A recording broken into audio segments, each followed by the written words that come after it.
Bien, alors là je vais tenter une mesure avec une modification, c'est-à-dire que je vais commencer par faire tourner les gyroscopes, enfin faire tourner le rotor qui entraîne les gyroscopes, voir à quelle vitesse. La vitesse on va la contrôler sur ce voltmètre là, parce que là la puissance consommée n'indique pas la vitesse de sortie, en revanche cette tension là indique plus ou moins la vitesse de sortie. On va voir à quelle vitesse, à quelle tension donc les bras décollent pour voir pour symboliser le couple produit. Alors allons-y.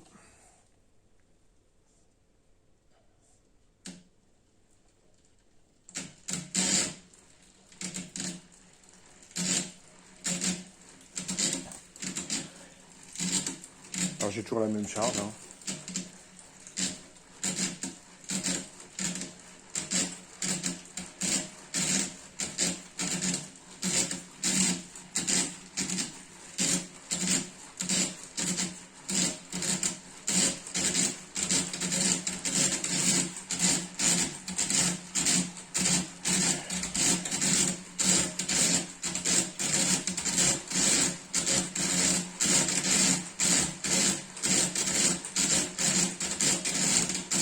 Ah, ça commence à décoller là.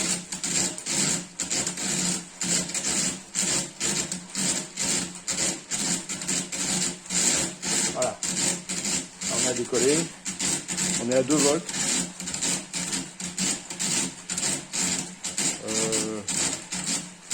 À 13 volts 4, ça s'entretient. On peut même baisser un peu parce que là, c'est en expansion. Voilà. On va baisser un peu. On va descendre à 12.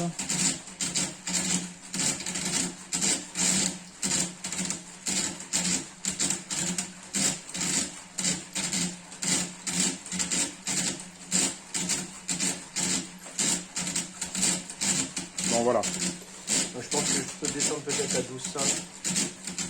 Donc ça se recolle.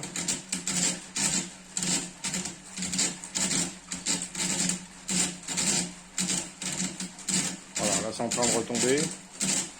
Et en fait, il y a un effet inverse à l'hystérésis.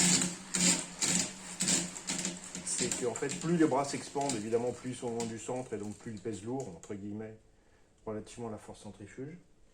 Donc voilà. Bon, maintenant, je vais découpler donc les gyroscopes. Tout simplement. Voilà, ici. Voilà, et là, voilà.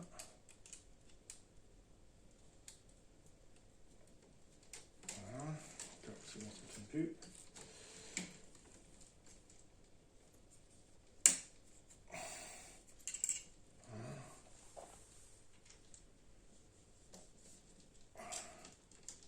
Ok, ça marche. Et on va refaire la mesure.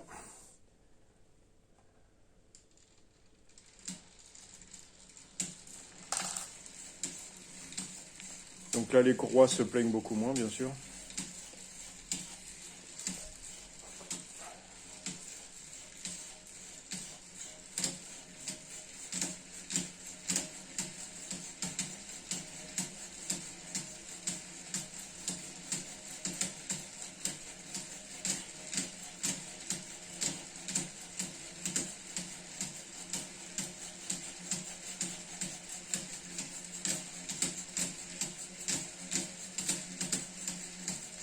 Donc là, j'ai une vitesse qui est un peu plus élevée. Je suis en moyenne à 2 volts 2. Ouais, peut-être pas.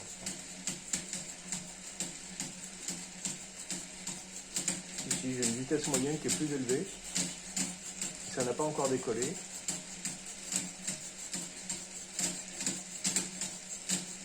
Donc là, j'ai une vitesse de sortie qui est plus élevée, mais une consommation d'entrée qui est plus faible. C'est normal parce que je n'entraîne pas les gyroscopes.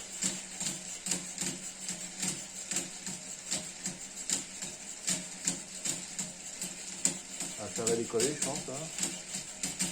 Je suis déjà beaucoup plus rapide en sortie. Hein.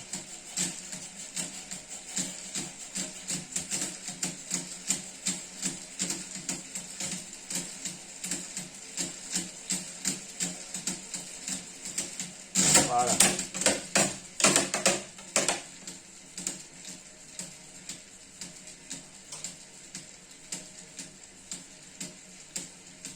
Donc il faut une vitesse beaucoup plus importante, de l'ordre de...